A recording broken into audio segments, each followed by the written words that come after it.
Buff Nation, what up? BWB, my bandwagon buffs. What it is, what it does, and what it's gonna be. It's your man's Harry Billion. Family, welcome to the Liberian Perspective. Please do me a favor and smash that subscribe button. I appreciate it. Thank you so much. And make sure to give me the thumbs up. Don't forget to hit that bell notification so that you can get the videos as soon as it uploads to YouTube. Hey, family, I got to go ahead and get into this live stream, so that's all the business I got. You know what time it is. Let's work. Welcome, guys. Welcome to the show. Thank you so much for tuning in today. It is Thursday, January the 4th, and it's 12:01. If it's 12:01 on the East Coast, New York City time, that means it must be 9:01 on the West Coast, Los Angeles time. You are watching TLP Live. I am your host, Harry B. Thank you so much for joining. On the live shows, we talk about Colorado Buffs, everything surrounding the Buffs. Sometimes we have a theme. Sometimes we kind of go off the cuff. Yesterday's show was crazy, dynamic. It was needed. We had some things to get off our chest yesterday, and we got a lot of things off our chest yesterday. Lots of things were said. We dealt with the HBCU situations. We dealt with different situations. Why is it that Coach Simmons from FAMU is leaving to go to Duke to follow his dream? And you can hear crickets. And Coach Prime, when Coach Prime did it, the whole world flipped upside down.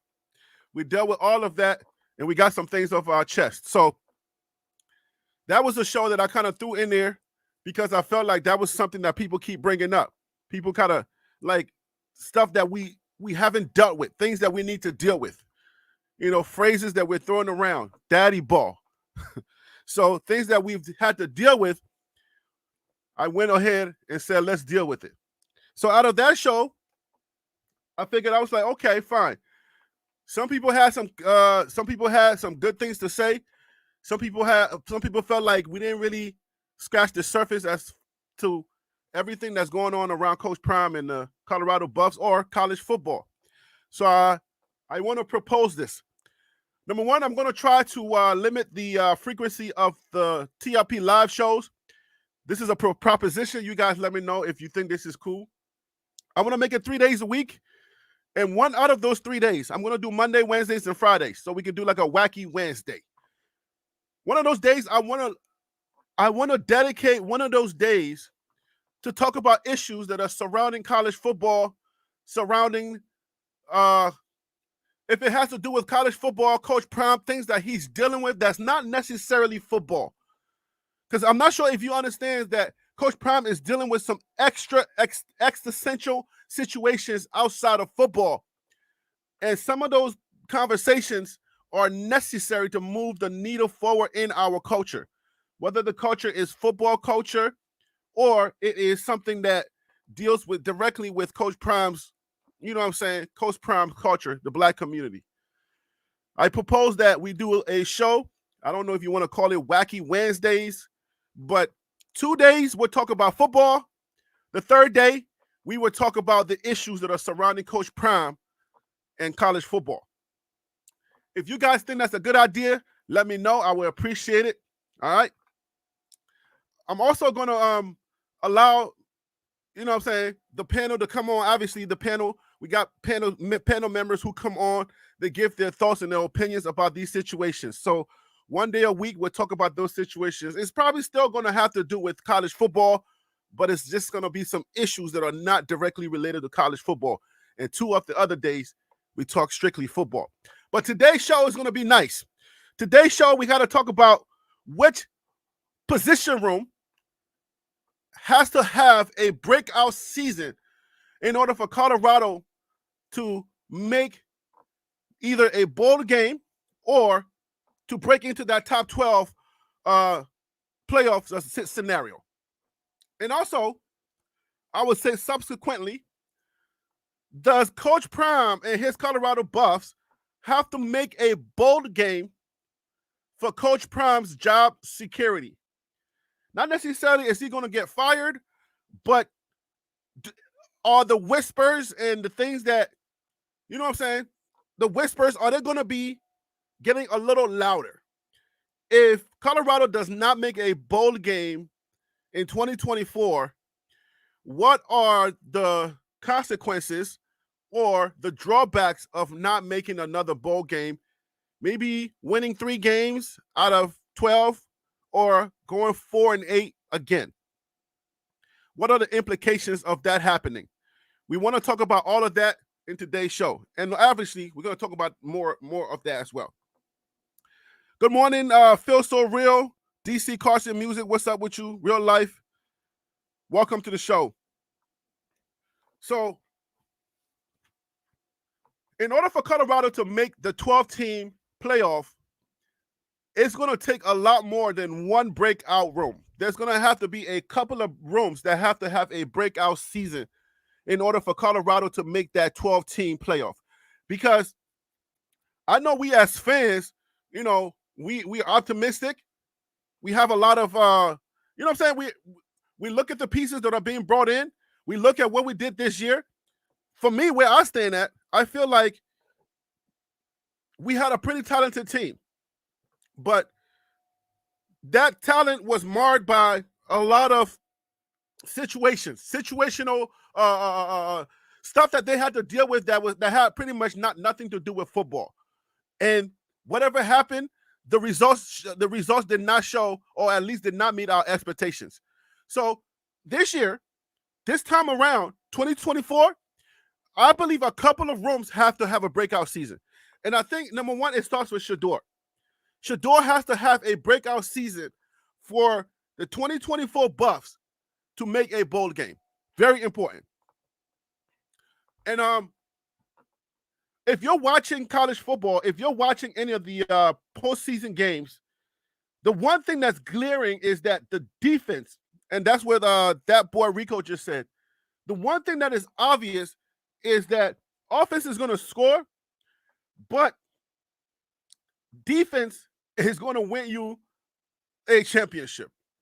Now, there was a situation, I'm not sure how many of you guys watched that Michigan game, but anytime, like when you get a high power offense or a high octane offense, they're going to put points on the board, or they're going to do what the offense does.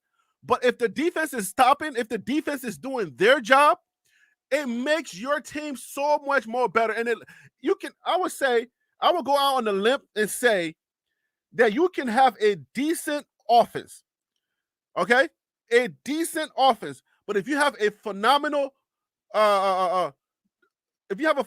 defense, you can go much further into the playoffs, or you can win a lot more games with a decent, because I would say not every team has a Shedeur. Not every team in college football has a Shedeur or had an elite quarterback. A lot of teams, they have a decent quarterback, a good O-line, and then everybody does their job. That's what it breaks down to me. To me, it feels like to be a good football team, you need a heck of a defense. Because if the defense continues to do their job, get to the quarterback, stop them from scoring, you have situations where they're in the red zone and your defense stops them. I'm like, wow, this is what it boils down to. You need to have a phenomenal defense. It was evident in Florida State's year, and Michigan being having one of the best defenses in college football. Now that all of the noise and everything is being settled, now you're starting to see what are the positions or what are the key factors that are glaring, that are staring right in your face when you're seeing some of these championship teams.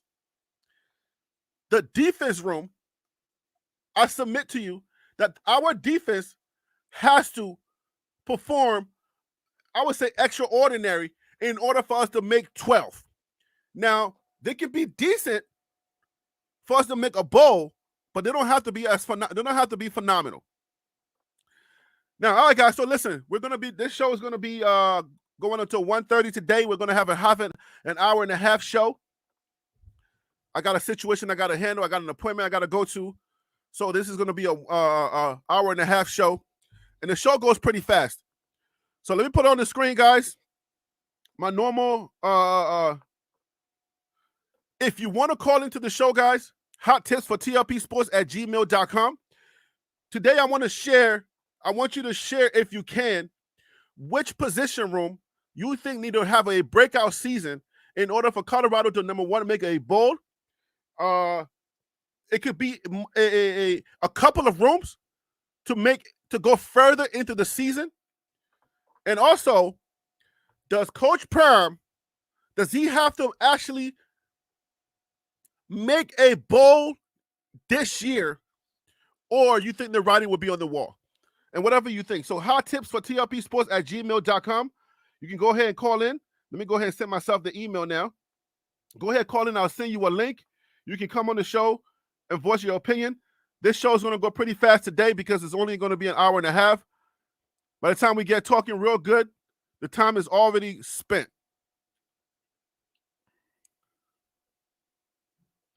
So I want to hear from you. What's position room? If you're not coming on the show, go ahead and in the chat. Let me know which position room you think need to have. Which position room you think need to have a breakout season, or multiple position rooms that need to have a breakout season in order for Colorado to fulfill its dreams of making a bowl game, not just a bowl game, but to go deep into the season.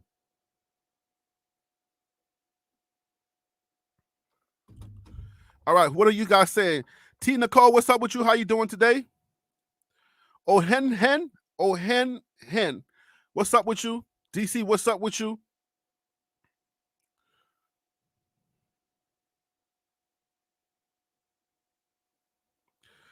Oh, I don't drop the link. I can't drop the link because then that means that it'll just be like anybody would just be coming on the show. And I like to control it. I like to control who's coming on the show. That's why I don't drop the link. Because you guys we got trolls out there, so I don't want trolls to just be calling in. So that's why I don't drop the link. I want to have a little bit of control on who we have come on the show. Because you drop the link, you don't know, like, it might trolls will be coming in. All right, so what are you guys saying in there? Defense needs to step up big with what we need. All right, guys, so I'm a little bit under the weather. That bug that I talked about yesterday, boy, it's got me good. I almost didn't do the show today because that bug was, boy, whew. Coaching with defensive with DT. So Victor Sapp says coaching with DT. What do you mean coaching with DT? Keep it real. Denver Sports Talk says the O-line, running backs room, running backs, linebackers, and defensive line. All right. Now, are those for us to just win a bowl game, or is that a subscription for us to go deep into the top 12? Joe Button said we about to get a surprise in a few days.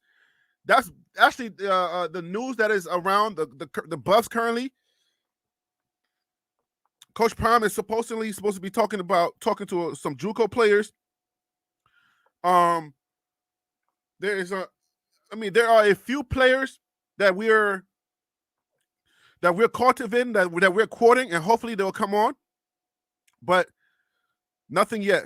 2 DT, 1 OG, OT, D, tight end, DB, linebacker. Are you saying that's who we need to we need to add those, Ohen?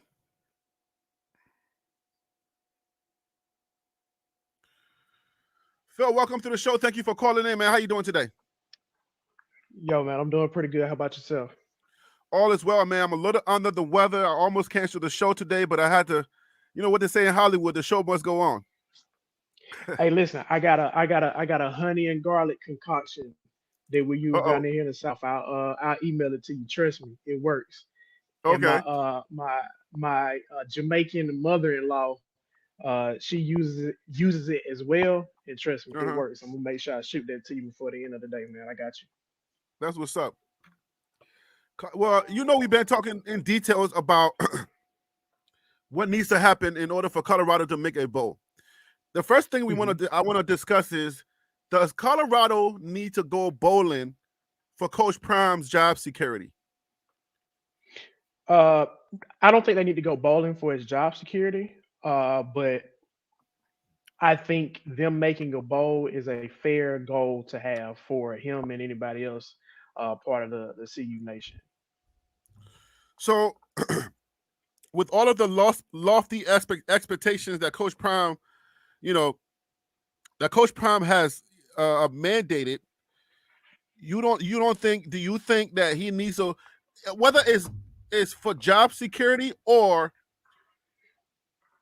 I don't want to use the for the lack of a better term, save face, or just to be relevant, or Oh as yeah, relevant yeah. in the college football communication? Does he have to go bowling in 2024 for that to happen? Oh, for sure. Because if he doesn't go bowling, it goes from an experiment to the word circus. We used that word yesterday, I believe, talking about Mm-hmm. some of the things going on in the locker room and everything. So I think if he's not able to make a bowl game, then the naysayers, the haters, those voices are gonna get louder and louder. And then those guys, those fringe guys that would have considered transferring to Colorado, after this year, or some of those guys in high school right now that would be considering going to Colorado, might Mm-hmm. lose hope, might lose faith, and then they may not want to go there. And then year three is gonna be even worse. So um, I think, yeah, to save face, he has to go to a bowl game, hands down. And he can't just win 6 games and go to a bowl game. He got to win at least 8 or 9 games. Oh wait, you're putting numbers to it. You're thinking a bowl is not enough. It has to be 8 or 9. Right, to still save face like what you're talking about. I think if he goes 6-6, I don't think that's good enough for people to that are on the fringe, not completely bought in, to completely Mm-hmm. buy in. I think in order for him to bring those people on that's kind of lukewarm, Mm-hmm. it's gonna need to be a little bit more impressive than just 6 wins. All right, so let me bring T Nicole onto the show. Thank you for calling in. Welcome to the Hey, show. Larry. How How you you doing today? doing? I'm good. How are you? All is well. Mhm. So, all right. So let me get your predictions as far as, or let me get your thought on. Do you think that Coach Prime needs to go bowling, not necessarily for job security? So I'm going to reframe it, not necessarily for job security, but to keep the momentum that he currently has, and the stature that he's currently at with college football, having like the grips with college football. Does he need to go bowling for that to continue? Yes, he has to get a bowl game for sure. 100%. All right, could you unpack that a little bit? Yeah. Um, as far as his job security goes, he will be fine. As far as next year goes, because I don't know why people act like he hasn't said these things, that he knew what he had with the current team. And Rick George also has reiterated these sentiments. Coach Prime told him they weren't gonna win last year. So his job is fine. But for Coach Prime himself as an individual, he's not gonna settle for anything less than what happened last year. He didn't even want that to happen last year. So yes, he has to go bowling next year, and he will go. So yes, as far as that goes, bowling, that's number one. He also wants to get into the playoffs, but we have to take baby steps. So yes, Is that a reality to you? Do you think that's realistic with the team that he's putting together currently for them to go to the playoffs, to go to the playoffs to make 12? Yeah. yes, I think that is realistic. 100% think it's realistic because of Which who their part? coach Yeah. Which is. part? Which part of what he's putting together gives you that confidence? Because for one, he had to address the main issue, which was the O line, um, which was Shador. Look at the numbers that Shador put up with what he had. Mm-hmm. If he can put it, I don't know what his rank was, but for him to put up the numbers that he put up, and he was literally running for his life, Mm-hmm. why wouldn't he be exceptional? times 20 with a competent O line. So Yo, Fedor Harry, and can Coach I? Prime in itself is why they're gonna go bowling. Go ahead, Phil. Yeah. So um, I think the I think they definitely will make a bowl next year. I'm a Hmm. little hesitant to say that they'll be able to make the 12-team playoff, and the only reason why I say that is because I don't think they're going to go undefeated next year. Okay, and I think the only way that they're going to get into the 12-team playoff is if they win the conference. At the least, if they I win can the see that. conference with let's say they go 9-3 and they win the conference, they get an automatic bid into the 12-team playoff. If they Yeah. go 9-3 and don't win the conference, I don't think their conference is good enough. I don't think their strength of schedule will be good enough to put them over, let's say, a two-loss team from the SEC that might have been ranked number 4 in the SEC, but because of the perception of the SEC or the Big Ten, I think those two Mhm. conferences will get more favoritism with the committee than a 9-3 Colorado team from the Big 12. We Mm, also said that last year about the conference, that we didn't think the conference would be good. And Colorado played what, 5 ranked teams? So Yeah, we the don't. Pac-12 showed out last year. We weren't expecting that. I They will give you that. they were amazing last year. the Pac-12 had the most highly ranked quarterbacks in college football. Hmm. So and now we got um Michael Penix, who is playing for the national title. Yeah. So the But Pac-12 was I just want to point out though there were only 2 teams from the Pac-12 that finished in the top 12 with the CFP. And even with that, that top 12 will look different with the 12-team playoff because one of those 12 slots is going to go to your highest ranked group of 5 team. that So is true. even though the Pac-12 was better, they only would have had one team in the playoffs if it happened this year based off of how everything fell out. I do agree that I think it's best that they do go undefeated. I do agree with that though. Well, I I don't wouldn't know even say that. undefeated. Just win the conference. Win the conference and you're automatically in. Hmm. They could Yeah, be I don't six know and that six and that win the Colorado is. conference. I don't know that they're putting together the team to go undefeated. There's too many Why not? obstacles in the way because Like what? there's too many good teams in the way for them to go undefeated. And I'm gonna share the early top 25 teams that are gonna be that are pretty much in the or that are being ranked top 25, and I believe But what does the that Big matter? Are 12. they playing Colorado? Yes, these are teams that are playing Colorado. So there's going to be some obstacles, but I mean, but that's what we discuss here. So let me bring on East Coast Kev. East Coast Kev, we're going to go deep into this conversation, guys. Let me remind you guys, uh, hot tips for TLP Sports at gmail.com. Call into the show is right on your screen. Just look on your screen. If you are just listening for audio, it is hot tips for TLP Sports at gmail.com. That's hot, like the pepper is hot or the weather's hot. Tip, like you're sending in some tips. All right. Somebody says pause, but you're sending in hot tips for TLP Sports. And then just add at Gmail and you got the email. For those of you who are just listening on audio, you are at work. And if you are watching on the screen, just look on your screen. East Coast Cat, welcome to the show. Thank you for calling in. Hey, salute, brothers and sister. Can you hear me? Hey. We can hear you. I hear you good. Your Okay, first question. so I want. We only have an hour and a half today. We don't really get going until like the third hour, but today we only have an hour and a half, so we got to get straight into it. Does Coach Prime have to go bowling in order for him to save face or to be relevant in college football? absolutely, absolutely. I predict he at least get 8-4, or 9-3. I'm not saying they're going defeated. That would be a dream.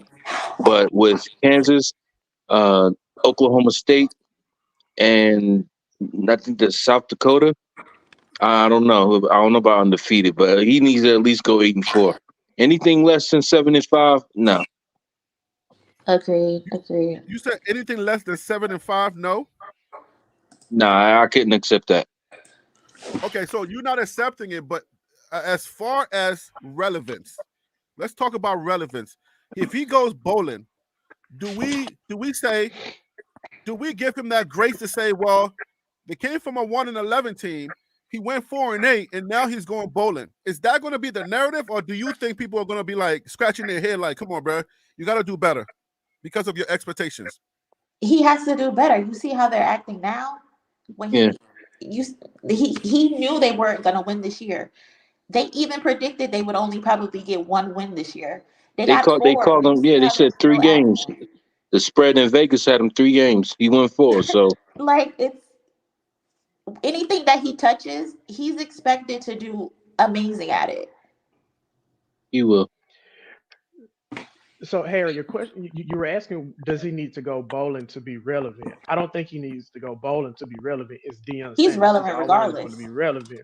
Right, right. But I think the bowl game is gonna To keep the excitement, to keep that same right. excitement that everybody has for him right now, not to be relevant, because I believe he'll be relevant, but as far as like the hype that he has right now and everybody's checking for him, is that going to be the same if come December we're having the same conversation, he's not in the conversation?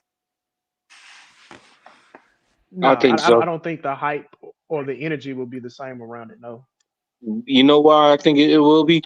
Because Dion finds a way to create the hype. Look what he's doing right now, being 4-8. He finds But a way to do that. but finding a way, I mean, like yesterday we talked about the fact that he was anointed, right?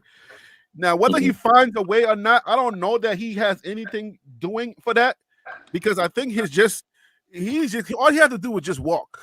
You see what I'm saying? So he's gonna have Exactly. that thing. He's gonna have that thing about him. But does college football? I feel like it's gonna be intense. Let me bring on Sam to the show. Sam, welcome to the show. Thank you for calling in. First, just straight off the bat, because we have a short show today, and then guys, as soon as we get talking, the time flies. So, for Coach Prime to keep his momentum, does he need to go bowling? Yes, he does. Absolutely. I will say if he wins 6 games, gets into a bowl game, and he loses the bowl game, people are gonna say maybe this was just nothing but too much hype and not a lot of substance. But it depends. Like for instance, if he loses the bowl game, but it's a close loss, I think he'll still be in the conversation of it's definitely a team you want to join or whatever. But I absolutely believe he has to make it to at least a bowl game. But I think that I'm a little bit more positive. I think he's gonna get like 8 or 9 wins next year.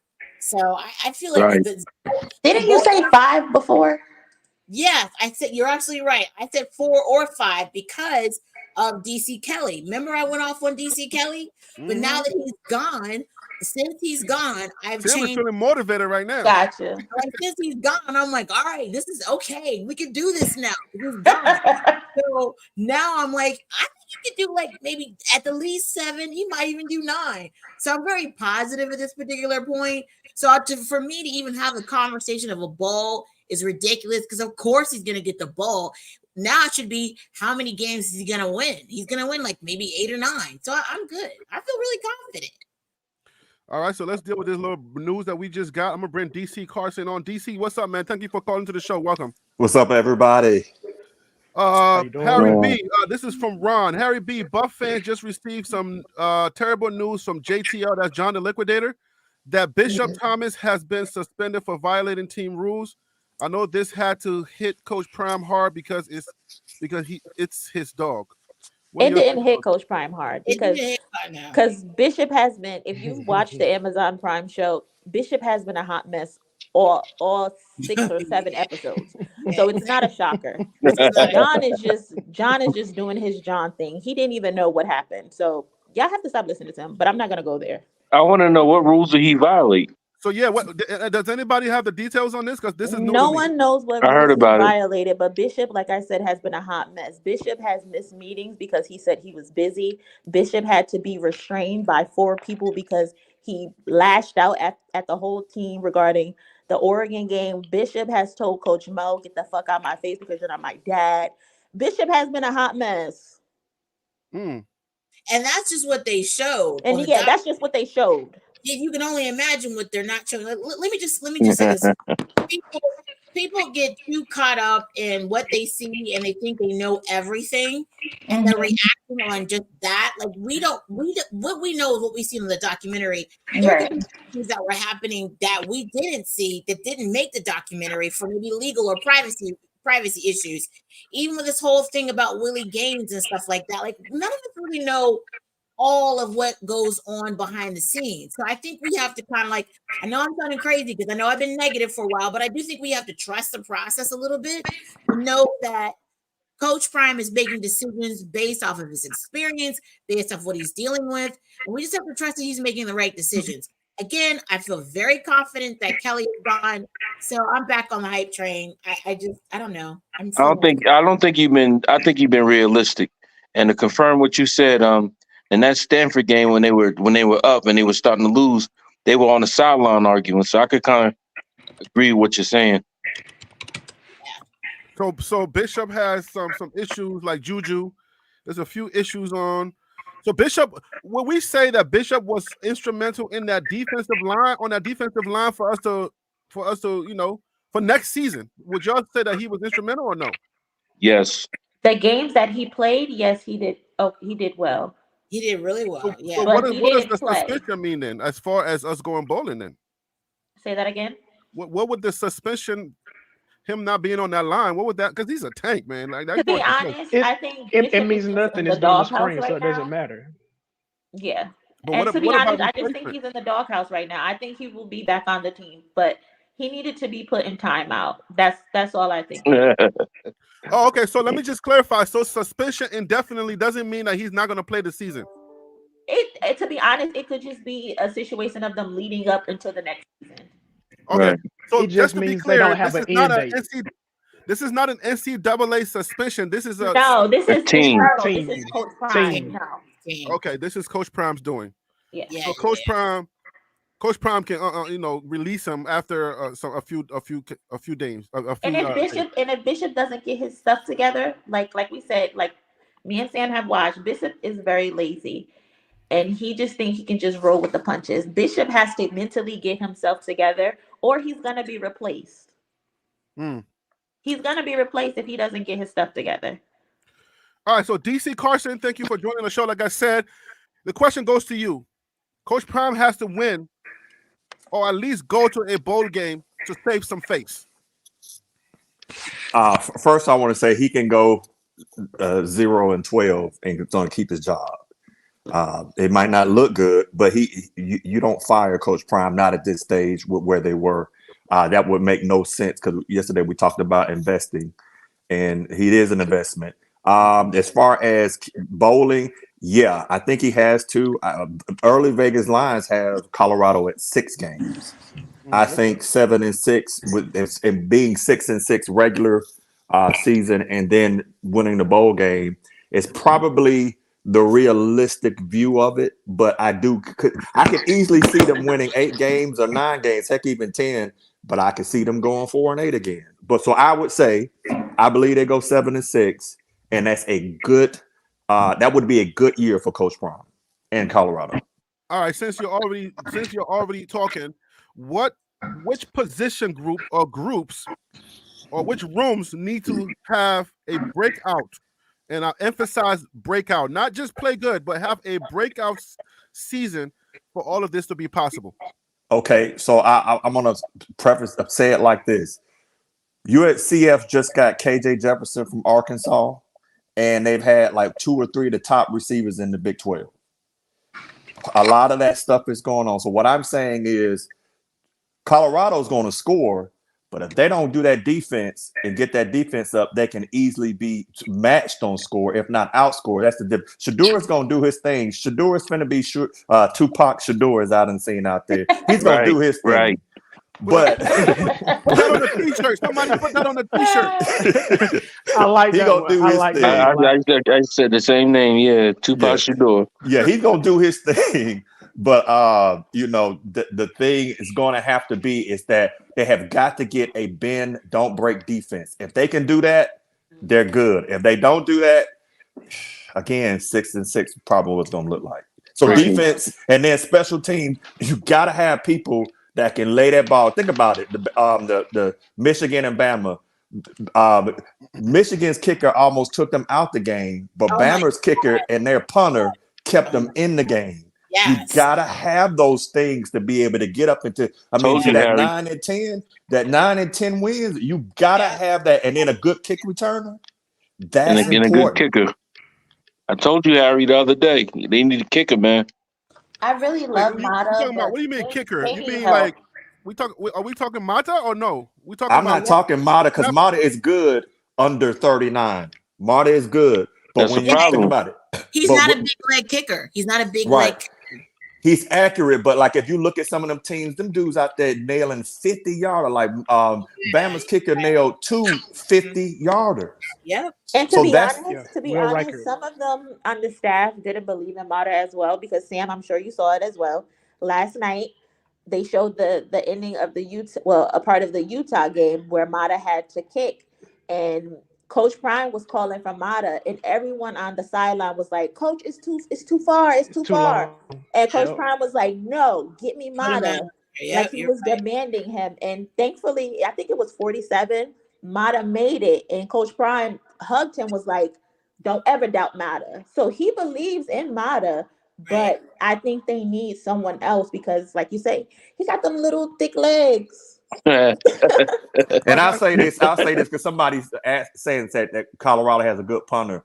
Colorado does not have the best punter in the Big 12. Texas Tech has one. Mhm.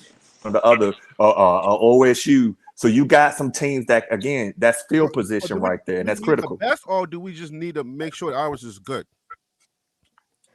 Well, you Mata got to needs some consider it. If practicing. if somebody can play field position ball with you, then I think you don't have to have the greatest, but you need to have one that's better or one that's dependable that you can. Coach Prime can say, "Hey, do you think you can make this 45 or a 48 field goal?" Or let's say we're backed up. Right. You know what? We got 2 yards. You know what? We just gonna punt this thing. Let's say they're at their at the other team's 40, and then let's say, for example, you it's going to affect your play call because he can, if you don't make it, you have the ability to punt him and keep him under the 10 or at least under the 20 versus if you don't have that punter. And again, I'm not just talking about somebody that could just kick it at distance. I'm talking about hang time. All that stuff matters. Placement. Yep. All right, guys, let me bring Tim on to the show. Tim, welcome to the show. Thank you for calling in. Hey, what's going on, Harry B? Hey, panel, how y'all doing today? What's up, All man? right. Let me Good, let me good. get you on the record. Coach Prime has to go bowling in order for his relevance to stay intact. I don't think he has to go bowling to stay intact, but I would say this. Um, I guess the way college football is going in the direction that it's going, him going to a bowl game, yes, that looks good from where Colorado has been. Um, I feel like he need to find a way, and I think he's putting certain pieces in place to try to accomplish that, which is getting into that 12 team playoff. Because nowadays, if you look at it from a I mean, as a football person who just really loves football, um, going to a bowl game nowadays is pretty much watching it is irrelevant because half the players aren't even the players that you really want to see are opting out. Hmm. So it doesn't really matter anymore. If you look at the FSU and Georgia game, I was looking. I wanted to watch that game just to see how the defense would hold up because defense win championships. So I wanted to see how that defense would hold up against Georgia, but everybody opted out. So But if that just was say a protest, though, right? That was in protest. I ain't gonna say that was a protest. I just feel like they wanted to say themselves for either another team or say they self to go to the NFL.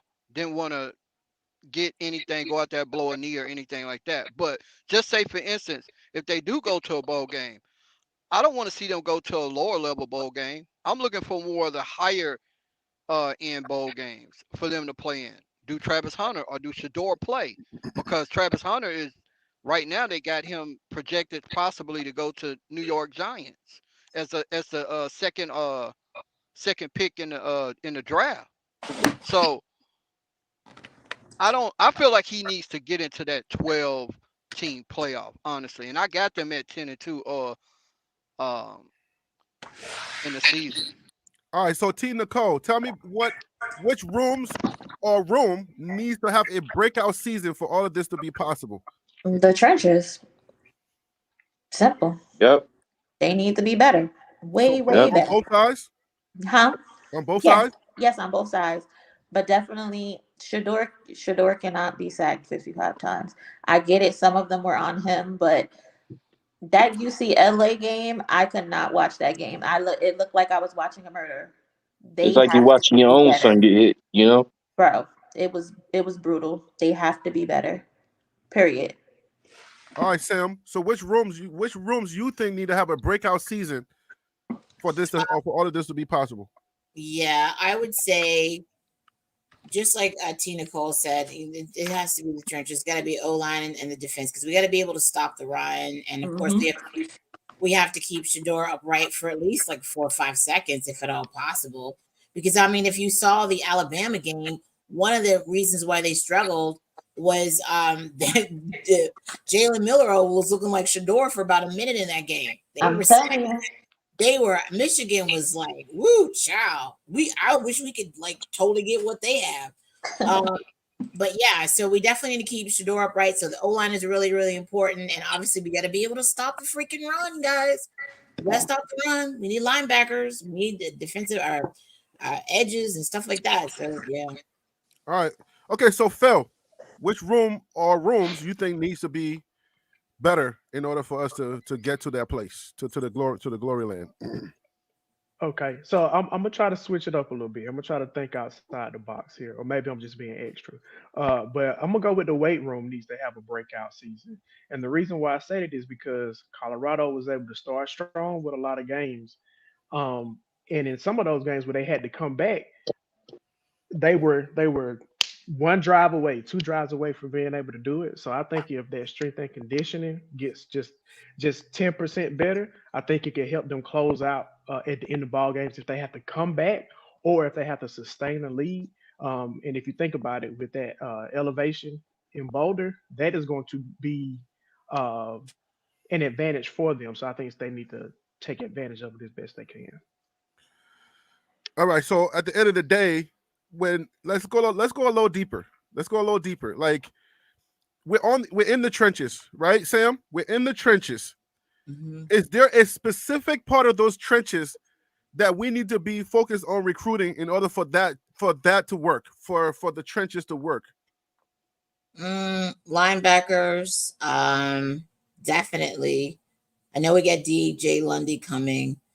I would say linebackers, defensive edge. For me, it's linebackers because we look so bad in that position this year. So I'm just like linebackers. So linebackers on the defensive side. What about the offensive side? No, let me think about that one. All right, so DC, go ahead, take it over. Which specifically, if we're talking trenches, which both sides, defense, offense, which part of that trenches needs to strengthen up in order for us to get there? Defense all the way. I get the issue on the line, but defense wins championships. And if you look at it, I mean, think about it. You have Michigan and Bama. Both of them have about 5 stars on their line. And the thing being is that you saw what they were able to get to Milrow 5 times in one game. Yeah. So at the end of the day is, when you have those athletes and when you have schemes, that's stuff. So I think the trenches, because again, they can score, but they need to be able to stop. They need to have key stops at key times. Basically, momentum killers. They need to be able to do that. Then the other thing I would sit back and say behind that line is they have got to be able to, I know, and it might touch to that daddy ball thing. I'm joking, but they got to run that ball, because if they get up 2 scores, and you got to be able to just sit back and say, we can run this ball down your throat. Think about it. When Michigan played Ohio State, I think they maybe passed a couple of times. They pretty much ran the ball down Ohio State's throat. You got to be so. That was Penn State. That was Penn State. Well, that's right. It was Penn State. So if you got that, you can win those games. And we're talking about top 10. That's why when people say 12-0 and stuff like that, be careful what you're saying, because you look at the top 10, top 15 and see some of the games and realize is that you're going to have to be able to run, and you're going to have to stop people on that D line. So I'm going to put up this photo, guys. Hey, Harry, I wanted to answer that question real quick. Go ahead, please. Yeah, me too. Y'all made a point about the trenches. Yeah, they need to tighten up on the offensive line, but I want to dig a little deeper, specific on the offensive line. The tackles, the offensive tackles, they were getting beat every game, especially Tank. You see that he transferred out, but the tackles specifically, I hope Jordan Seaton could come in and really fill that role really, really well. But the offensive tackles definitely have to have a breakout year. The whole line, but specifically on the tackle part and the tight ends. But go ahead. Go ahead, Tim. No, I was just gonna say that the defensive line and the linebackers. I feel like Coach Prime is filling those gaps. Yet to see how they play together. But if you go back and look at FSU defense this season, they played against Louisville, and the defensive line and the linebackers, they had so much communication between the two. Everybody knew their assignments. So that defensive line and that the defensive line and the linebacker room, they are the key. I feel like, because I'm not really worried about the secondary too much, but that defensive line and that linebacker room is what's going to get them to 12 and how they play together. So you're saying if the linebackers room have a breakout season, we get to 12, not just a bowl game. If the defensive line can put that pressure pass rush on these quarterbacks, then that creates the quarterback timing, which I trust my secondary. That's why I say I'm not really focused too much on the secondary for those quarterbacks to make a mistake, to have a pick six or pick the ball off, but are being able to put pressure to, if they run the ball, you got good linebackers that can fulfill those gaps. So we're not getting burnt on 32, 46, 67 yard runs, more like 3, 2, Can I 3 say something? yards. Can I say Yeah. something? Yeah, Because go ahead. I will say this. It's not so much, okay, well, I've been going on about the linebackers, but can we also address the coach, Andre Hart? I'm not a fan of him. Sorry. Exactly, Sam. I'm right there with you. Yeah, we can get the best linebackers in the world, but the linebacker coach, he ain't of the moment, y'all. He's just not. And I know everybody wants to sit here and say, "Oh, it's because of the talent that we had." No, it goes. This is my only issue with the faithful of Colorado Buffaloes. It's like their inability to go beyond the players. Like, can you guys open your mind and look at some of these coaches who are a hot mess and who are not of the moment? Like Andre Hart, I'm not saying he's the worst, but daggone, when you look at the linebackers this season and what they did on the field, some of that was coaching, just bad coaching. A lot of it was coaching, but So it's nobody's prescribing that coaches need to have a breakout season. Yeah, coaches need to have a breakout season too. But say for instance, you bring in a Ray Lewis. Say for instance, you bring in a Ray Lewis as the defensive coach. Do you know how fired up those guys are going to be? But it starts with the coaching. But the players have to go out there and perform. And see, I would say is that when you start looking at it, so because Harry, you said something about, let's say, so if we're talking about having an even season, which is 6-6, then if we get into that 6 to 8 or 7 to 8 wins, I think will have that. Their starting 22 should be able to do that in special teams. Now, if we're talking about getting above 9, if we really want to get to that, Nash, the Big 12 championship, because you're going to have that to get into the championship more than likely. Now we get into, does Colorado have the depth in those positions? I'm going to say right now, No. yeah, it's hard for me to say that. I mean, wait for the spring game, so I'm kind of hesitant for saying anything. But I don't see, because think about it. That's the thing about the portal. When you start getting a bunch of people, if you didn't have awesome starters before, you're now just going ahead and getting what you needed to have to basically be at even. So and that takes a while to build the cupboard. So then if somebody goes in the portal, let's say a 4 or 5 stars like your Bama, your Georgias, and Michigan, then you can sit back and say, well, that's not no harm, no foul, because your cupboard is stocked. That's where we have to start thinking about when we start using these numbers. You can't just say, I want them to be there. It has to be, can you quantify it? And that's not crapping on anybody. It's just basically saying, like Sam said, she immediately said, no, I don't think we have that to get into 12. It could happen. Don't look like it right now at this point. Do we all agree that 12 is a long shot, or no? Yeah, it's the long I think shot 12 now. is a long shot. I think 12 is totally unrealistic because, again, even if we get the right personnel, we still have to address the coaching. And and even though I'm excited that DC Kelly is gone, baby gone, I do want to see what comes up next. And I'm not the biggest fan of Pat Shermer. So, and again, like I said, I'm also not a fan but Sam, get rid of everybody. Well, get rid of all the coaches except Prime. Sometimes you have to. And I will say this. The good news, though, is he is having some attrition in terms of like the coaching, which I think is needed.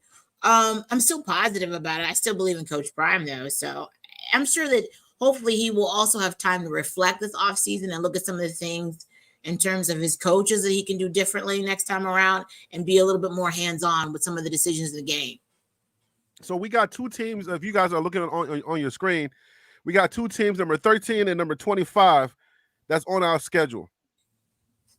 So how does this impact? Do any of you guys think that we make it on this list like we did last year? When are we going to make it on this list? And what does this actually mean to you, as far as like these 2 teams that are ranked in our conference? This doesn't mean anything to me because it's too early. These are early predictions. I don't see how they can have Washington and Michigan down so far. That's how they always do. And they got Alabama and Georgia. I know it's based off of their recruiting class as well. That plays into it. But I don't see anything. I feel like week 2 or week 3, because teams are going to be losing early. Some of these teams up here are going to have L's early. Could be game 1, game 2. I look for us to break that top 25 in by week 2 or week 3. So week 2 or week 3, if we go to undefeated, you think we're going to be ranked? You talking about if we go undefeated? If we're 3-0 last year. If we're 3-0, are we ranked? Is our schedule strong enough? If we 3-0, So we'll be ranked. Because like I said, a lot of these teams. Why. Oh, go ahead. I'm sorry. Finish your thought. No, Okay, cool. No, so I'm good. Go last ahead. year with TCU had a lot more hype behind them, so they were able to go in and beat TCU. Nebraska had hype going into the season to start as well because it was Matt Rule's first year. And then I think after they won those first 2 games, that's when they were ranked. Then they played Colorado State. They won, and then that's when they went to Oregon and lost. So I think if they win the first 3 games, they definitely could be ranked. I just don't know how high they're going to be ranked. That's all going to be determined by where they start to officially start the season. But I think it's definitely possible that they're ranked if it's 3-0 to start the season. So let's put this into perspective. We play North Dakota. They're not. They're not going to be ranked. Nebraska and Colorado State. Do you think that's strong enough to have us ranked by beating 3 unranked teams? I don't It's think how so. you beat them. It's I how you agree. beat them. Yeah, Style I If you point. agree. go and blow the wheels off of both of those teams, the committee is going to look at that and say, man, they beat North Dakota State by 46. Man, last year they only beat. I mean, they beat Nebraska pretty bad, but they really blew them out, and they got the number one QB in recruiting, and they blew the wheels off of them. You We think know it came he's down going to to And be a the they got him wire. in starter? Nebraska. You think Ravioli's going to be a starter? Yeah. Yeah. Yeah, Yeah. Yeah. yeah. Simply put. Absolutely. But here's the thing. I think that, I think by the third Colorado State, that's how you beat them, they definitely will be ranked. I think then you start getting into where it gets a little difficult with, but doable. Make sure I'm saying that. Arizona and Utah. Now, if you sweep both of those and you're 5-0, y'all are, Colorado is top 12 easily. I just want to remind everybody though that the record that we're looking at on excuse me, the schedule on the screen is not the official order that it's going to be in. The only games that we know the correct order is going to be the first 3 games. Everything after that, we don't know when the game will be. We just know where the game will be. So So let that's me why say you something. have go ahead. Let me say something about that. This is the one thing I don't like about Colorado's schedule. They need like some Middle Tennessee states and some things added in there versus it being because even you have North Dakota, which is an FCS school, that's still a tough FCS school versus maybe something, you can't really say New Mexico State because they have done better, but something to ease them into the system. The second one, that's tricky because that's in Nebraska. I mean, and then Colorado State, I think is definitely doable. But that's the thing I also see about that schedule is that, but then on the downside about it is if you get too many cupcakes, it can hurt you. So let me just let you guys know that I don't see us being ranked after 3 games. We have to beat Arizona decisively to get into the rankings because that'll be the first ranked team, or at least because I mean I'm sure even though that was an early ranking, Arizona is going to be ranked next year. If we beat a ranked team, then I say we'll probably be ranked, but I don't see us beating 3 no name schools and we get in. It doesn't make sense because if we're looking at this list right now, there are going to be other teams that are going to be playing. They're going to be fighting for those spots. So it's not going to stay like this for too long because let's just say one of these teams catch an L. Colorado's schedule is not strong enough for us to get in and for us to be like ranked after we beat those 3 teams. What do you think about that, Nicole? And that isn't true because for one, this is a guess from Bleacher Report. I'm pretty sure if you pull up 247 or wherever else, they'll have their own way too early prediction of who they think will be ranked. So we don't know if these teams will be ranked, especially because the portal is still going on. Things change, teams Well, get swapped out, coaches change. And also another let's thing look at with it, Nicole. Let's look at the team, Nicole. Let's look at it. You got hold on, one Alabama. more. Let me say one more Oh, thing go ahead. regarding the ranked things because they can be ranked after the first 3 games because we also have to play into part what the other teams do. If there's a team that is ranked who loses, that can also help Colorado get put into the ranking. So that's another thing that you have to look at.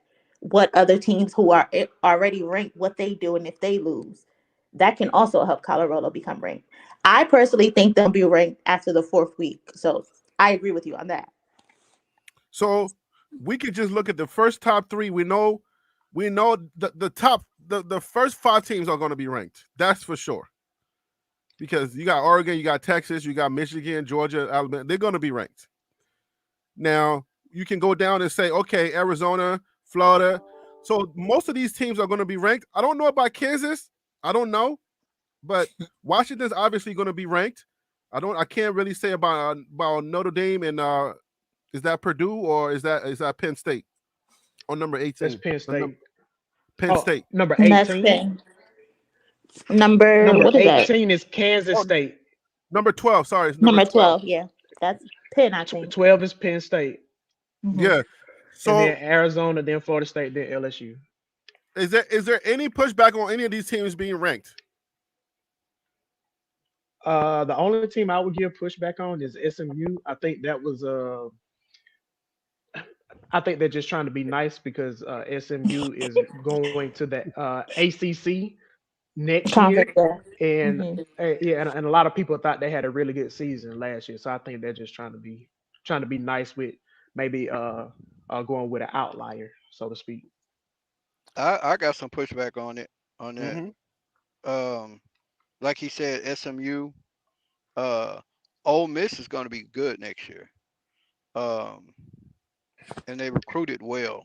I think they'll be top Uh, 5. um, the Clemson is going to be going to be good next year. Notre Dame, they unpredictable. LSU, that's my school. They're unpredictable. Florida State, they losing a lot of great players on the defensive side of the ball. I don't know where they're gonna fall. Um, Miami suffering. I don't even see how they in the top 25. Uh, Miami. When was this made? They probably thought Cam Ward would be going there. yeah, I think this is probably made just based off of the recruiting Yeah, aspect. exactly. That all plays a part in it as well. Recruiting. I think they probably put Miami because of Cam Ward, but now he's going to the draft. But So do y'all see where Arizona is ranked? And that's the highest ranked Big 12 team. And so that's kind of that perception thing of, right in the and middle. because yeah, and that's what I was telling folks is that you that top 12 to get past. I mean, you're right now. The perception is Arizona is the best team in the conference. So again, you beat them. That's a quality. That's an absolutely awesome win for Colorado. But it's going to be hard because you see how that first look. Just look at the first. You mean the top 12? I mean, it is SEC, Big Ten. I'm sorry, Utah. Look, I'm sorry. I look right over that. So you got Utah at Yeah. 6 and being Arizona. So you see how that thing is stacked. Colorado. This is a good sign for Colorado because if you knock off Utah and Arizona, do you see that puts you in the ball game? But you think at game 3 games into the season, you think Utah is going to be not 3-0 or 4-0? I mean, with the 4 games into the season. I'm also looking at the last, like, I think it's going to take 4 games to get them to get ranked, but near the end of it, because to me, that would say somebody's believing that Utah will win the Big 12 and Arizona will be runner-up. The only way to get ranked that early in the season is it'll be Coach Prime's name. That's it. The schedule doesn't say it because the schedule has to be strong. They have to be able to play because there's other teams that are playing, and we have to consider their schedule as well. So I don't see beating Nebraska, I don't see it. I don't see it at all. Hey, but let me say something real quick. I do see where somebody said, well, you beat Arizona by a field goal. You got to consider Arizona got down to like within the 5 and could have ran it in, but they ran the clock out. So they got to look at these games. Like, for example, people say, well, we only lost by 3, but then in the second half of one game, you gave up 40-something points. So when you look at it, don't just look at, well, we only lost by this. You got to look at, because some of the things is not what you lost by, it's how Colorado lost in some of them games. And it was horrible. But then there were some things where, like, for example, USC fought back. But, in hindsight, we realized USC had basically a freaking a pasta strainer for defense. So at the end of the day, I say that, and I would definitely say this: you're not going to have the same players, you're not going to have the same coaches. So I think that you are gambling if you are looking at what you did last year as a predictor of what you're going to do this year. You should be better. But to sit back and say, well, somehow that those players will take you from losing by 3 to winning by 3 or something like that, I don't know if you should look at it that way, but to each his own. Well, then that begs the question. Coach Prime wants to dominate at all costs. Are we looking at Coach Prime coming into understanding Utah could have scored, but give that ball back and you might have to lower your volume, guys. Either mute yourself or something. There's a lot of feedback. But Arizona could have scored a touchdown, but they understood that Colorado with Shador or Colorado giving the ball back to them may be an issue for them. So I'm asking this question. I'm just going to throw it out there. Y'all can answer how you want to answer it.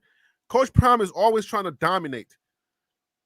Does he need to curb some of that enthusiasm for where he wants to go, and just put W's on the board? Because a lot of coaches at this level understand the W's and not. And if we take anything from the Stanford game, do we need to curb some of our enthusiasm to make sure that some of these W's get up on the board? What exactly do you mean by curb your enthusiasm? Yeah. All right. I just want to make sure I answer the question correctly. That's all. Coach Prime is trying to dominate at all costs, right? We came out of the locker room at Stanford throwing the ball. Arizona came out of their locker room running the ball. They didn't care whether they hung 200 points on us. They just wanted to just make sure that they just got the win and move on. That's what I mean. So, gotcha. So I think Dion needs to. I don't think he needs to change who he is and the vibrato and all that good stuff. But I think he needs to be able to make adjustments in game, because that was the biggest issue. Like you said, when he was up, he decided to come out and pass the ball. And with the new NCAA rules as far as the clock is concerned, that clock is going to keep running except for on incompletions. Colorado being pass heavy, if it's an incompletion, the clock stops. That's more time that Arizona or Stanford or whoever else has to come back on them. So I think he has to be able to make in-game adjustments more effectively and efficiently if he wants to get to that 12-team playoff. I would say, Harry, to that, he would have to better clock management, and that's where a balance of running and passing come into play. He has to control the game with the clock, and like you just stated, in that Stanford game, if we was able to run the ball, we win that game by 3 or 4 touchdowns because we're able to run the ball and control the clock. Was that their biggest issue this year? Clock management? That was one of the issues. Yeah. I would say it was maybe top 3. Because you definitely want to say the offensive line didn't block like they should have. Or if you want to just say the offensive and the defensive line didn't dominate like they should have, I think everybody can agree that was the number 1 issue. I think the number 2 or 3 issue would have to be clock management. So, I hate to use the word acumen because it talks about smarts, but like I think that's something where you have to question Dion's football acumen. Is why didn't he make those adjustments last year? Even with the Arizona situation, he was asked towards at the end of the game, why didn't you let them score? He was like, well, shoot, we were still trying to stop them. But even if he stopped Arizona and it was 4th down, they would have kicked the field goal and it would have been even less time on the clock. So had he went ahead and let them score on 1st down, that would have gave Shador, an extra like 30, 45 seconds to try to work his magic. And you saw what he did against Colorado State when they went, 98 yards with 1:30 left? So come on. Hey, can I throw this in there real quick, Yep. Harry? Mm-hmm. I feel like when you use the term dominate, I don't think Coach Prime is saying, hey, I want to dominate and hang 63 points up on every team. I think he's talking about dominating Their assignments. the assignments at special teams, offense, defense. That's what he's talking about dominating. He's not talking about points. Yeah. I mean, he makes it feel. I mean, if you watch those Jackson State documentaries, he kind of says it. I think people have this. I think where people mess up is that we hang on to every single word that Coach Prime says and we dissect every single word that he says. when, like the gentleman just spoke, he's not saying I'm trying to just blow them out. In the Stanford game, he's telling them dominate. Remember what you're supposed to do. Remember how we got 29-0. He's not saying beat their ass. Sorry for cursing, but he's just saying do what you're supposed to do. He's always yelling at them. Complete your assignment. Hold each other accountable. Make sure this person is doing what they're supposed to be doing. I don't think like you said, he's not trying to up the score on them or anything. He's trying to win the game at the end of the day. All he wants to do is win the game. All right, let me bring Coach Mike Lowry on the show. Thank you for calling in. Welcome to the show. Thank you for having me. So what do you think about this domination situation? Is it just Coach Prime just encouraging the students to not blow their assignment, or do you think he's trying to hang 100 on each team? I think that you have a great quarterback to put up 50.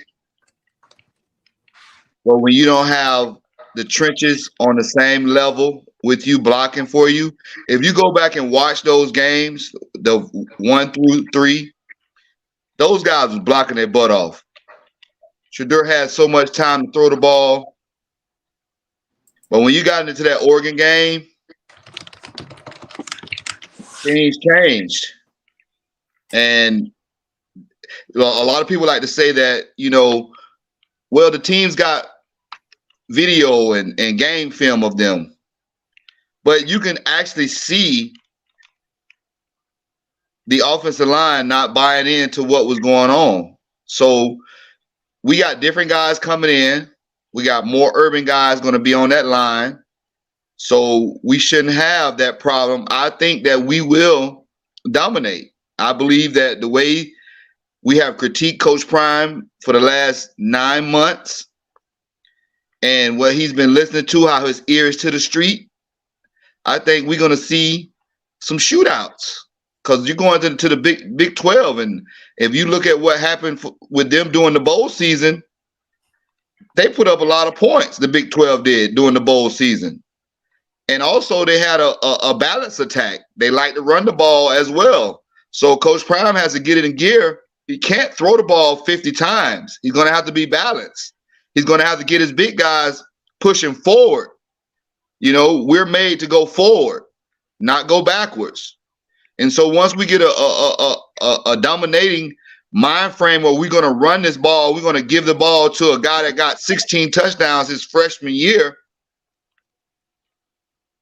we got to believe that he can tote the mail, and then we already know Shedeur can throw the ball. So it's just got to be a willingness to be dominant on the trenches. And if he can believe in that and buy into that philosophy, because I know Warren Sapp is going to bring those guys to a higher level on the defensive line. I just believe that we're going to dominate. So as far as the changes that needs to be made on that coaching staff, we know where Sam is at.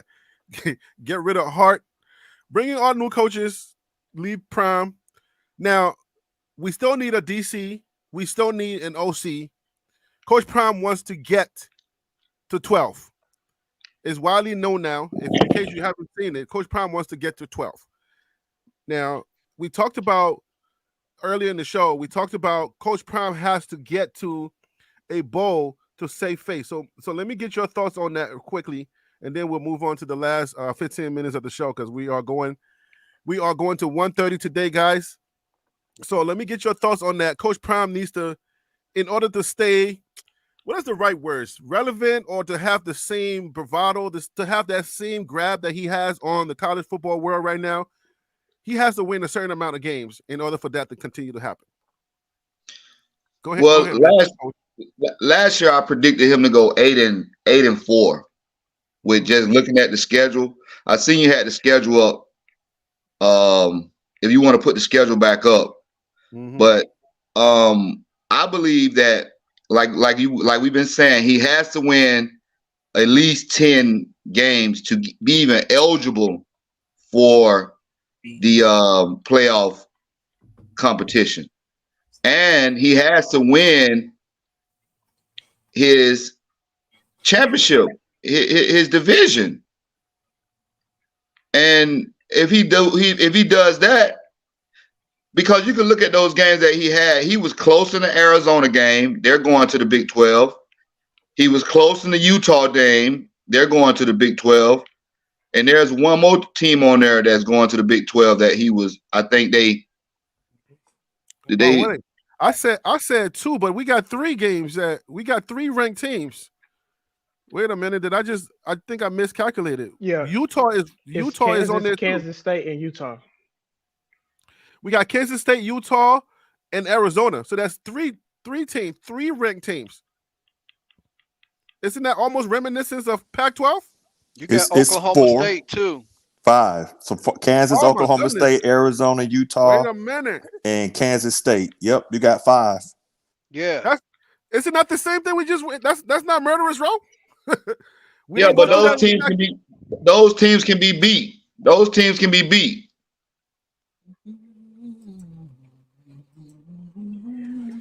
Well, yeah. Is that T. Nicole or Sam everybody Harvey? can be beat.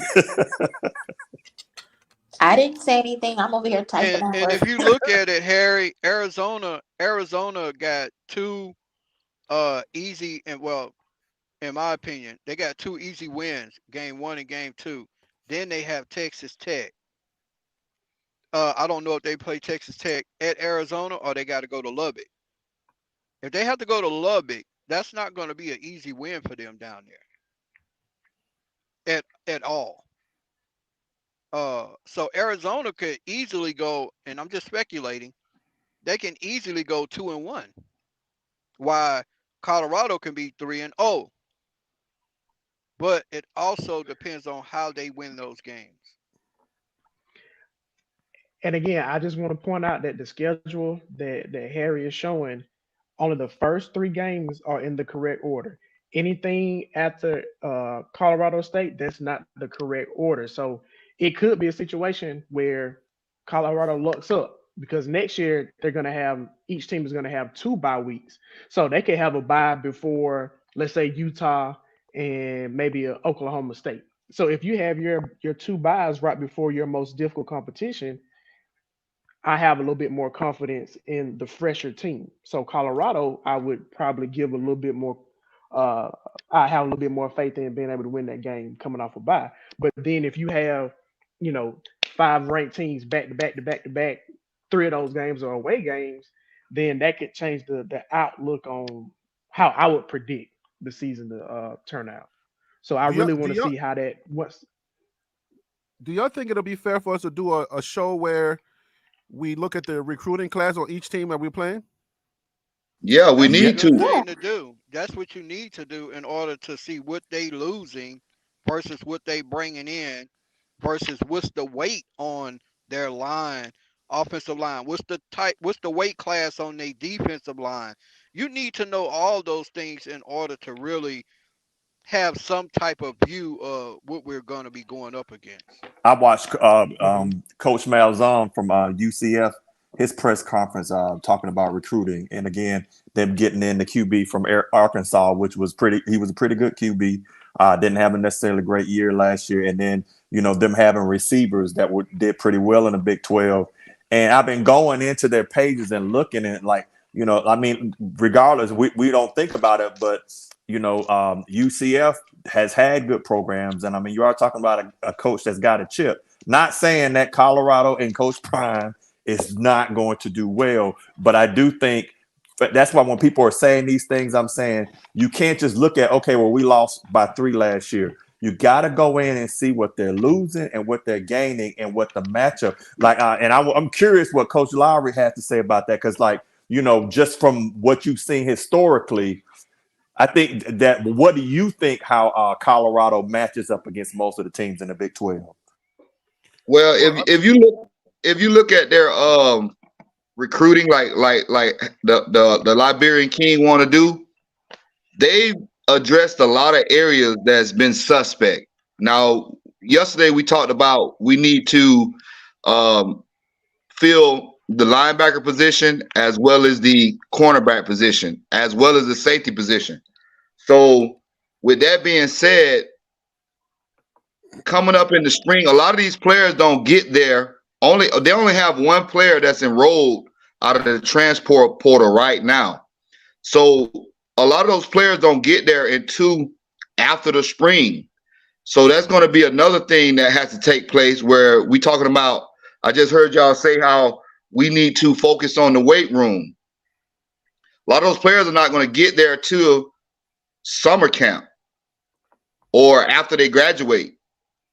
And so You we talking about don't the high really. school players?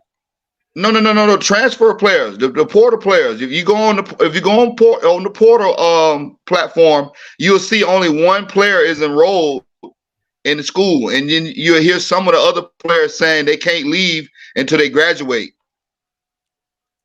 And so that's going to be another kit and caboodle that we have to address, because a lot of the players are not going to be there for the next 4 months where they having that spring workout. You know, that spring workout is a very team building class, because you know every football program is a class. And so with them guys coming in late, yeah, they're going to be seniors, they're going to be ready to go, but you still want those guys to get a feel of each other, you know what I mean? And so it's going to be very iffy if these guys don't get in when they're supposed to, you know what I mean? That goes back to one of the points I was making about a week ago. Having early enrollees is so key. I'm not sure if Jordan Seaton is going to be an early enrollee at Colorado, but if you can have a guy like him, the cornerstone, the anchor to this year's recruiting class, I think that'd be great to go ahead and get him in early, get him learning the program, get him learning the facilities, and like that allows him to be a leader for this class that he's a part of and moving forward. He said he is. He said he's coming in early. Okay, well that's a good sign then. You definitely want your top players coming in early. If you think they're going to contribute, you want them coming in as early enrollees. So how much of this is reality and how much of this is just a pipe dream? Which one is more of a reality? Which one is a pipe dream? As we close out, we got about 8 minutes as we close out. Which one is reality? Which one is pipe dream? Making a bowl game, winning 6 games to just make the bowl, or going 12? You have to win the bowl position first before you can even think about the 12. So, well, I mean, he wants both. So, of course, he wants both, but you have to go to the first one first before you are even thought about getting to the second one. So, are you saying that this year we should just be hopeful that we make a bowl? I'm not saying hopeful, because I'm confident that they will make a bowl. All right, so the 12, like you see on your screen right now, this is more the 12 would be amazing. That would be extra in his second year. But he needs to get a bowl game first. We can't just go into this and jump to another spot. He needs to accomplish one thing at a time. He can do both if he can. Yes, but so how you have to get to one first before you get to the next one. Right, but I mean, are you confident that he can do both? Yes, I said that. So okay, that's what I'm asking. Which one is a pipe dream, and which one is which one is a dream, or which one is possible, which one is a pipe dream? The 12. I'm not saying either. That question sounds ridiculous. Okay. DC, which one seems more of a dream, and which one seems more doable? Pop-Tart Bowl. I'm not joking. That because that's a Big 12 tie-in bowl, okay, and that's the first tier Big 12 tie-in bowl. Mm-hmm. That would be so. Instead of folks saying I'm trying to joke, I'm not. Even though it does sound funny, but if he makes it to that, that's freaking awesome. I would go to that game. Mm-hmm. So he makes the Pop-Tart bowl, because then the Pop-Tart smack a referee on the butt. Like it was a meme going on. Wasn't that a meme going around on Twitter that a Pop-Tart has smacked a referee on the butt? So, I don't know about that one there. I don't know about that one. So that game was weird. So you're saying, well, I want you to commit to this question, even as ridiculous as it sounds. I'll try my best to rephrase it.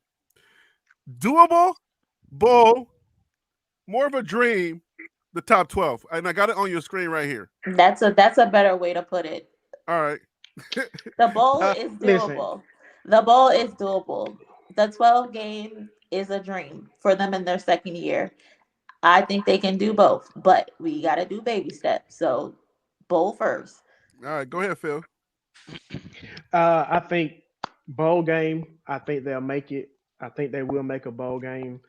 I think they will be a top 5 team in their conference next year, and they will not win their conference. So I think that the 12 team playoff is a pipe dream for them. All right. That's that, Tim? Yeah. Go ahead, Tim. Yeah, that's Tim.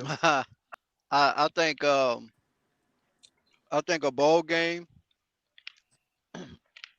and I also think 12-team playoff.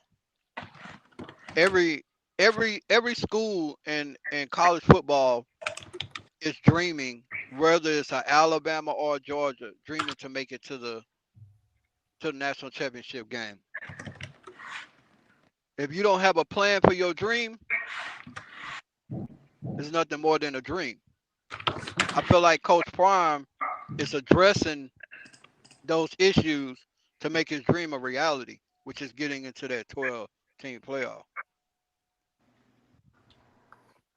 So you're not saying any of this as a dream. You just think this is all. Both of those are doable to you, according to you. Yes, both of them are doable. All right. Well, we'll get into how the recruiting is working out for those other teams soon. But who haven't not got coach? What do you think? Did I ask you already or? No, you ain't asked me. All right, go ahead. So, which is a dream, or which is doable? Well, I'm gonna tell you something. He already said in his press conference, it's a privilege to live over 70 years, and Mama Peggy done lived almost 100 years. So he promised the fans that he's gonna get them to a bowl game. So it's doable. Mm-hmm. All right. So now let's get down to the playoff situation. We know that the SEC has like 3 teams coming in. We know the Big Ten has 3 teams coming in. So the strength of schedule is going to determine who gets in from the Big 12. And with you showing they playing North Dakota State, that's a low end strength of schedule. Mm-hmm. So they gotta go 0 for 0. That means they gotta go 12-0, 13-0 to get that automatic bid, because their strength of schedule is not going to compete with the SEC and the Big Ten. We seen that with the FSU situation. They went 0 for 0 and they got snubbed. So we can be looking at the same situation, and you got 2 G5s that get automatic bid. So think about that. You know what I mean? So you're going to have, but the way Coach Prime is hyped and the way the ratings are on TV, if they do what they got to do and have a successful season, I guarantee that the people that the powers to be going to put them in. Yeah, I was going to say that. I was going to say, well, I don't see any scenario where Coach Prime loses one game and doesn't get in. That's just me. Either go undefeated, loses one game, and strength of schedule impedes him getting in or gets in his way of getting in. Just because he's such a big draw. And I think that's the bowl people, they said that themselves, where the bowl is more about business than it is about doing the right thing. It's more about business, TV deals and advertisement and all of that stuff. So I don't see a situation where he doesn't get in if he goes 11-1 or 12-0. But this is where go ahead. You see all those Big Ten teams and SEC teams in the top 12? Yep.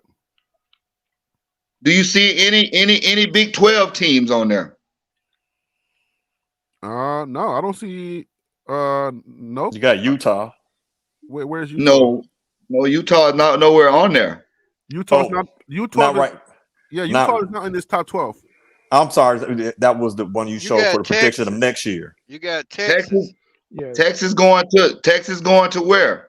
The Big 12, The SEC, SEC. Oklahoma, SEC. So a lot of those SEC teams are not going to be as relevant as they have been as far as where they rank in the AP poll because of that schedule. Texas and OU going to be good next year. Hmm. They're going to be And I just good. want to That point out ACC going to be tough too. And I just want to point out one thing real quick with the way that conferences are changing, especially with the SEC and the Big Ten. A 9-3 record for the SEC is going to look a lot different than a 10-1, a 10-2 record from the ACC or the Big 12, just based off of who they have in the conference. So I think we're going to have to get comfortable with seeing a team with 3 losses, and depending on the year, maybe even 4 losses from the SEC or Big 10, getting a little bit more respect than somebody from another conference that people don't seem to care as much about. So I just want to put that out there for people. So, guys, it is 1:31 right now. I got a question for y'all. I did start off the show by saying this. I want to cut the frequency of the show to 3 days a week, Monday, Wednesdays, and Fridays. I want to do based on the spirit of yesterday's show, the fact that we had a great conversation dealing with situations that were, somewhat softly football related, but not necessarily just all football related. I want to do like I haven't came up with the word yet, like a wacky Wednesday or something like that. I would do Monday and Friday we talk football. Wednesday we talk about situations that are surrounding Coach Prime and college football, situations that we can go deeper. We can talk about the HBCU situations, and I wanted to get your ideas, what you thought of doing that. That'll give me more time to do more research and come ready for that show. What do you guys think about a format like that? 3 shows a week, and we do one show. We reserve one show to talk about issues that are surrounding college football and Coach Prime. I like it. Can I give a suggestion? Yes, sir. Go ahead. We are all bandwagoners, so you need to have one bandwagoner show, right? And then you need to have one global topics or homegrown topics. And then since we had a great spiritual panel yesterday, you need to have one spiritual global topic show, and then we can do a Coach Prime show. But I suggest that you come on every day because your platform is growing and growing and growing. I'm starting to see, because I've been with you since the beginning. Mm-hmm. I've been with you not since the panel. I'm talking about since you've been dropping these videos.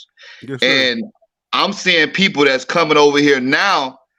And you're gonna get so many. Your wave is growing. So I don't think you need to limit yourself with how many shows. I know you have a life, but if you can do them around this time, the same time every day, you're gonna have a great turnout. And don't limit yourself because you have a great platform going. You know what I mean?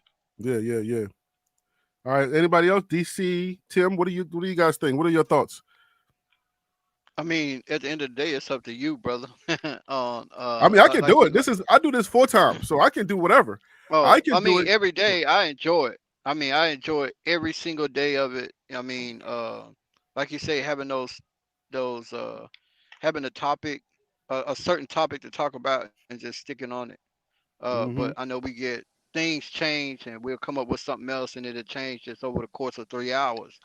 But I enjoy every day, but if it gives you more time to really dissect and everything, I understand that aspect as well. Okay. Yeah, and I agree. Cut it to 2 hours. Just real quick. Even if you just did 2 hours daily, it's just feeding all that good stuff, different topics. If you can, of course. If you can't, work around your schedule, work around your plan. Heck, even slide you in a guest host. Let Panda come in here and knock it out. I'm just messing with you. But I mean, at the end of the day, yeah, this is a great show, Harry, and I think it's just going to grow. And I do agree with exactly what Mike was saying about the bandwagon, because sometimes people are like, I don't hear the cheerleader, and that's fine. That's a good thing. So you're doing a great job, brother. And I enjoy this show and the panels. Some of the other stuff out there, not so much. Okay, appreciate you. Go ahead. Who was that? Yeah, this is Phil. Hey, real quick. So I think like I understand your concern about like making sure you have like the topics and stuff and give yourself a chance to kind of look in and research to what you want to do. I think a lot of people on this panel are willing to do research as well. So maybe if like a week ahead of time, like what you want to talk about, you can go ahead and kind of put that out there. And then for the people that want to come on the panel or the people that want to conversate in the chat, we can go ahead and do some of that research so we can have those facts ready. So if we need to give somebody a rebuttal, we got the facts right there and we can speak more intelligent to it. So, exactly. Maybe that's something maybe that's something to think about too, like put the schedule out a week in advance or maybe like on a Friday so we had a weekend to look into it. Nice. Especially if we're gonna talk about where other kids are coming from and who's transferring out of this school, what's their name, where they ranked and all that stuff. Like that's something that I would like to sit at the house, because I just come on here and freestyle this. I don't really have a lot of stuff in front of me. Okay. So, but that would give me time to. Excuse me, I'm sorry. So you got the barbershop talk, which is what we're doing right now. He just hit on another one. You got the bandwagoners. He got freestyle I want to say bandwagoner because the guy that tried to steal my name, bandwagon buffs. His name is Bandwagoner. that's what he did. So I'm calling us. We're plural. So the bandwagon has a wagoners. Yeah, we're wagoners. So we're the wagoners. You know what I mean? Hey, and Harry, you can even do an upcoming show where you give us each a team to look at in the Big 12, and then we got to argue why that team can match up and all that kind of stuff. And you go back and forth. Oh, I like that. I like that. It just allows us to be able to just really get in here and enjoy the camaraderie, all that good stuff, and talk great football. Okay, that's what's up. Okay, so I'm gonna. That's a great idea. Go ahead. Who was that? I'm sorry. I promise this is the last thing. I ain't gonna be like Panda. I promise. But I think that was DC that made that point. Like if you get one or two of us to focus on a certain team in war and in battle, you're supposed to know your opponent better than you know yourself. So how much more confident will the bandwagoners be going into the season knowing that, hey, I've done some research on Arizona. I've done some research on Oklahoma State. I didn't know this about them. Now I know this about them. So maybe I should be concerned about them. Or maybe like, hey, I think Colorado going to hang 50 on them. So I think that was a great idea to kind of study the other teams as well. Okay. So, all right. So I'm going to take all of these suggestions into consideration, and then I'll let you guys know on the next show, which is tomorrow. So we'll see what happens. Hey guys, listen, man, I got to go take care of my teeth. Okay. I got an appointment with my dentist. So let me end this show here. So I will see you guys tomorrow, man. I appreciate y'all. Thank you. Any last thoughts, DC Carson? Great show, brother. Get them teeth sparkly clean, bro. Yes, sir. All right, Tim, what are your last thoughts for today's show? Hey, great show, man. I'm piggybacking off of DC. Great show. All right, Coach. What about you? Let me give you some life facts real quick before you go. Coconut oil, baking soda, peroxide, and a little bit of toothpaste.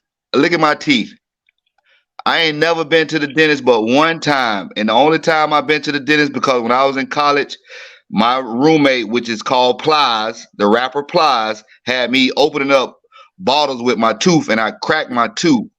But take care of your teeth. But I'm trying to tell you, I don't go to the dentist. I get on Google and I learn life hacks to help me because you know what? Sometimes, man, people got paranoia when it comes down to certain things, especially when people playing in your mouth with sharp objects. Yo, you guys are something else. Don't leave the sharp objects alone. Guys, I'll see y'all on tomorrow's show. Did I get to you, Phil? Nah, you didn't, but it's all good. Great show. Thanks for letting me be on. I'm skipping out of work tomorrow so I can get on the live. So I'll be here tomorrow as And well. one more thing before you go. What time do you actually start? Tomorrow is free for all Friday, so we start at 12 noon. Okay. We start at 12 noon, and tomorrow is free for all Friday. So bring all your issues. You mean 12 noon Eastern? 12 noon Eastern, 9 a.m. on the West Coast. All right, guys. So bring all your issues tomorrow. We're going to talk. It's free for all Friday tomorrow, guys. I'll see y'all tomorrow. Thank you for being on. Peace and blessings. All right. Take care. Inshallah. All right, guys. So in order for Coach Prime to do what he has to do, several rooms have to elevate. They have to break out.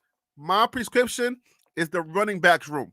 We have to have at least one 1,000-yard running back in 2024 for us to accomplish some of these goals. So if we get the running backs room to break out, to have good yardage in 2024, Coach Prime is going to be sitting at a bowl game, and he'll pretty much have his choice of whichever bowl he wants to go to. So if that running backs room break out this season, it's going to be a for sure thing. I'll see you guys tomorrow. You know who I am. I'm Harry B. And that right there was the Liberian Perspective. That's TLP Sports Club. Brah.